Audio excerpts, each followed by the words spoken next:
એવું કંઈક જ્ઞાન આપો કે જેના કારણે હું કાર્યમાં લાગુ. પૂછામિત્વામ એટલે કે ભગવાનને હું તમને પૂછું છું કે મને કંઈક કહો. પૂછામિત્વામ ધર્મ સમુચ્ચયતા, ધર્મની બાબતમાં વિચલિત થયેલો હું તમને પૂછું. યત શ્રેય એટલે કે મારા માટે જે શ્રેય કાર્ય હોય એ મને કહો. નિશ્ચિત એટલે નિશ્ચિતપણે કહો. અટાના દૂરની જેમ નહીં કે ભાઈ આ તો સેલાને દુઃખ લાગી જાય એટલે આ નથી સારું લાગે એવું કહો, વાહા હાથ ફેરવો, પૈસા દેતો જા, દર્શન કરતો જા, રેડ. એવું નહીં. ભગવાને જે એના માટે શ્રેય કાર્ય હતું એ કીધું. અને શું કીધું કે તું જે વાત કરી તારી મૂર્ખાની ભરી વાત છે. કારણ કે તું આ શરીર તો નહીં. અમારા પરમ ગુરુ શ્રી પ્રભુપાદજી છે એ ગીતાની અંદર પહેલું કહે આપણે આ શરીર નથી, આપણે આત્મા છે. તો આપણે આત્મા છે તો આ શરીર શું છે? તો ગીતાની અંદર કીધું યંત્ર રૂડાની માયા. શરીર છે એ એક યંત્ર છે અને એની અંદર આપણે બેઠા છીએ અને માયા છે એ આપણને અહીંયા ભ્રમણ કરે છે કે ભાઈ એટલું કર લે, આ કરી લે, એટલું કરી લે, તું સુખી થઈ જાય. પછી એટલું કર લે, તું સુખી થઈ જાય, એટલું કર લે, તું સુખી થઈ જાય. આ માયા આપણે પ્રણો બનાવે.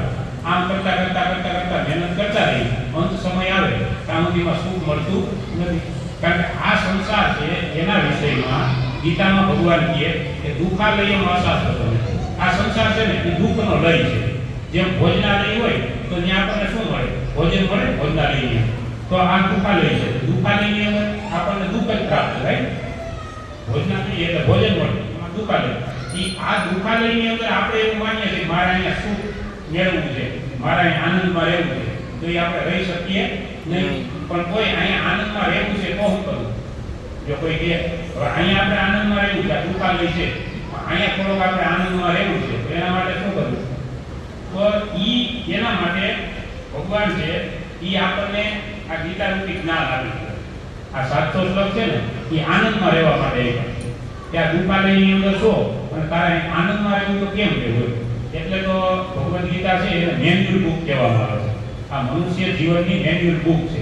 જેવી રીતે આપણે કોઈ ટીવી, કોઈ ફ્રીજ, કોઈ ગાડી એવું લઈ એને એક બુક આવે, મેન્યુઅલ બુક આવે ને એ બુકની અંદર શું લખ્યું હોય કે આ ફ્રીજ છે ને કેવી રીતે ઉપયોગ કરવો, આ કુલર છે ને કેવો ઉપયોગ કરવી, કેટલા ટાઈમ કોઈ બદલાવવું, એવી રીતે તમે કરશો તો કે જે કંપનીએ કીધું કે ભાઈ એટલો ટાઈમ સુધી આ ચાલશે તો એ એટલો ટાઈમ સુધી ચાલે.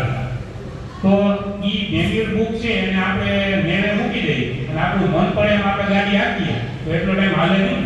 એવી જ રીતે આ સંસાર જે દ્રશ્ય જગત દેખાય છે ઈ અને આપણને બધાને બનાવનાર ભગવાન છે. અને ઈ ભગવાને એવું ધાર્યું કે મારા સંતાનો અહીંયા છે અને આ પાછા દુઃખાલયમાં છે કારણ કે આ તો જેલ છે. કારણ કે આપણે બધા કાંઈક ને કાંઈક એવા ગુના કર્યા છે એના કારણે આપણે અહીંયા આવ્યા છીએ. આ સંસાર છે એને બહુ સારી રીતે શાસ્ત્રોમાં નથી લખ્યો કારણ કે એને જેલ કીધી છે શાસ્ત્રો. અને જેલમાં આવ્યા છીએ એટલે આપણે જેટલા છીએ હરે કૃષ્ણ હરે કૃષ્ણ કૃષ્ણ કૃષ્ણ હરે હરે હરે રામ રામ રામ હરે. તો આપણે જેલમાં જઈએ તો એનું કારણ એ છે કે આપણે બધા કંઈક ને કંઈક ગુનો કર્યો છે. તો આ જેલમાં જઈએ અને જેલની અંદર આપણે આનંદમય રહીએ એવું આપણા પિતા છે ભગવાન ઈચ્છતા. ભગવાન કે અહીંયા છોકરાઓ કેમ આનંદમાં રહીએ એના માટે આપણને આ ગીતા આપી ગયા કે જો ભાઈ આનો અભ્યાસ કરશે તો એ અહીંયા આનંદમાં રહે. તો હવે એમાંય શું થાય છે? એમાં હવે પ્રભુજી પાસે આવે કે પ્રભુજી આ ગીતા છે અમારી કોઈ નાની ગીતા છે આના કરતાં નાની. ભગવાન કે ભાઈ 800 શ્લોક તો તમે કરી દીધા, 100 ખરબ શ્લોક છે એનો નિચોડ કાઢી અને 700 આપ્યા. તો 800 માં આપણને આવડ થાય છે, આપણે એ વાંચવા છે નહીં. પછી એમ કહી કે અમારા જીવનની અંદર કઈ સુખ અમને મળતું નથી કારણ કે દુઃખાલય છે ત્યાં સુખ મળવાનું નથી. પણ સુખ મેળવવા માટે શું કરવું જોઈએ? તો કે જે આનંદ અને સુખના જે સાગર છે એવા પૂર્ણ પુરુષોત્તમ શ્રી કૃષ્ણ છે કે જેને આપણને અહીંયા સુખમય રહેવા માટે જે ઉપદેશ આપ્યો છે એ ઉપદેશને આપણે ગ્રહણ કરવો જોઈએ. તો આપણે ગીતાને સારી રીતે સમજી શકીએ.